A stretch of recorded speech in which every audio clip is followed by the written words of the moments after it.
đường vô xứ nghệ quanh quanh, non xanh nước biếc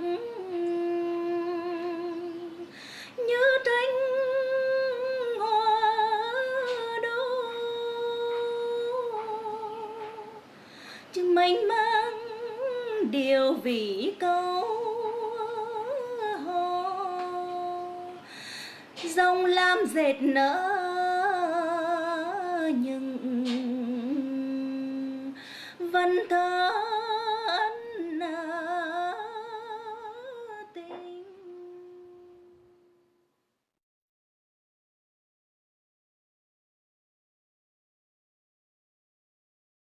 Les chants populaires Ví et Dặm se pratiquent dans les deux provinces de Nghệ An et de Hà Tĩnh, situées au nord de la région centre du Vietnam.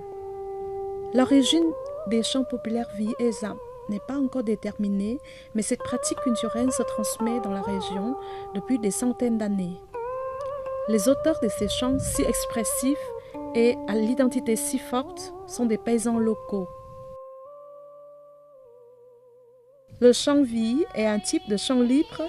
Il a pour forme littéraire des vers de 6 pieds et de 8 pieds, ou vers 6-8, et 2 vers de 7 pieds suivis de 2 vers 6-8, ou encore des variations de vers 6-8 en puisant sa source dans le dialecte local du Nghệ Tĩnh.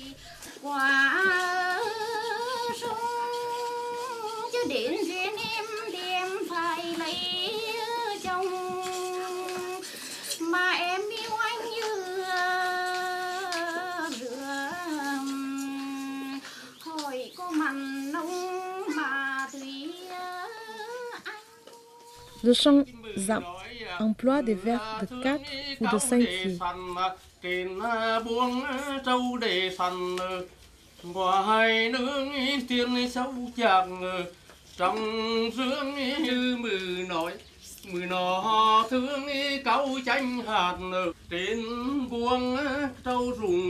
On peut chanter le chant Ví seul ou le chant Dặm seul, ou bien mélanger les deux formes dans un morceau de chant, surtout dans le chant d'amour interné entre les garçons et les filles. Les chants Ví et Dặm sont présentés dans les situations différentes, pendant le travail dans la rizière, le travail artisanal et d'autres travaux manuels. On chante pour partager ses confidences, pour échanger les sentiments avec ses amis ou encore pour répondre aux besoins de divertissement de la communauté.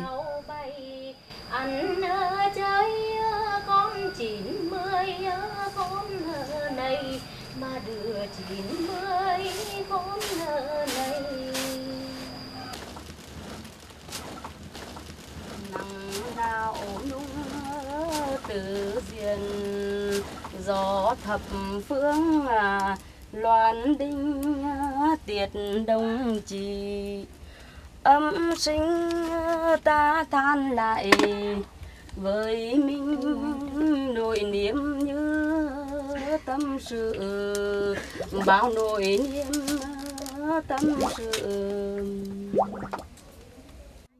La vitalité des chants Ví et Dặm se traduit de mieux dans le chant d'amour interné entre les garçons et les filles. C'est dans ces chants que la population de la région du Nghệ Tĩnh manifeste ses valeurs intellectuelles et sa manière de penser.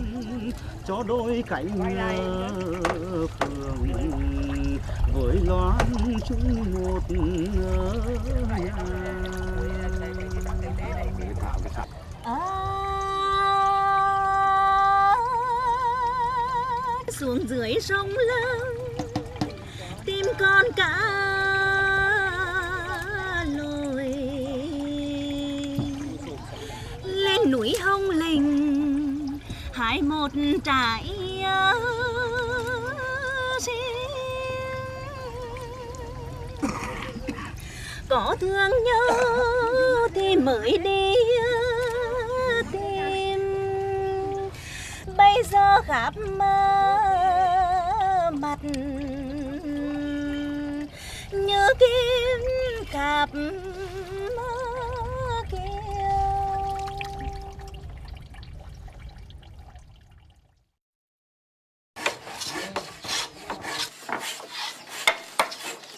có khúc con sò đúng tô bồng đuôi keo dù có nở có teo hai lá keo mắc cứng để cột keo mắc cứng.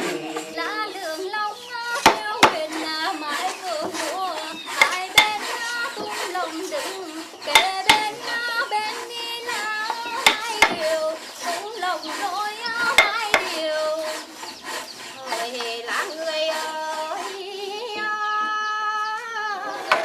bên hà tà lắp đường mà bên yêu có biên huy ai không xem tòa nhĩ vàng tự lính biên để dẫn đang không. Này con gái làng Đống á là muốn lấy chồng thơm mong á thì để rồi là tôi bảo các cháu chắc về chắc cây ô lội cho lên.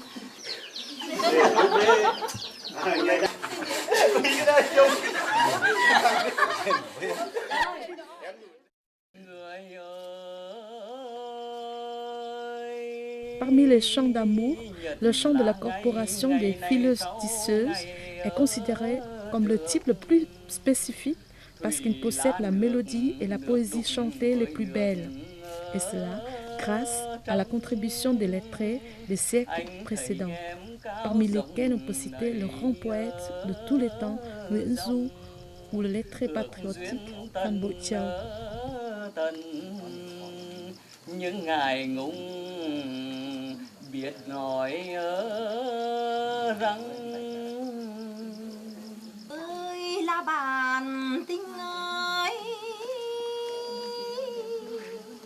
sông ngân hà nước khô nước không.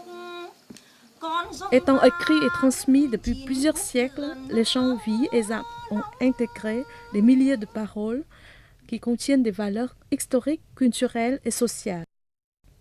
La population de la région du Nghệ Tĩnh considère les chants populaires vie et âme comme ses biens culturels. Elle est toujours très fière de ces chants et continue à les transmettre aux générations futures. Actuellement, la vie dans la région du Nghệ Tĩnh subit de nombreux changements, mais les chants vie et âme gardent la beauté de l'âme de cette population. Thì về khoác áo lụa hà uống chè hướng sơn. Đúng rồi. Chè hướng sơn vừa thơm vừa mát.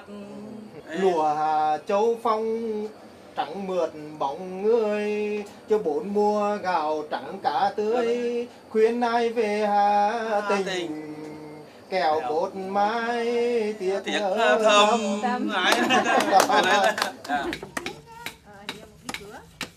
Từ cây tre được chặt đôi kẻ gọn thành nan mẹ đàn tạt thành bên cha khoanh phanh để lần thấm sóng đôi. En dehors des formes anciennes de chant, on a créé de nouvelles formes.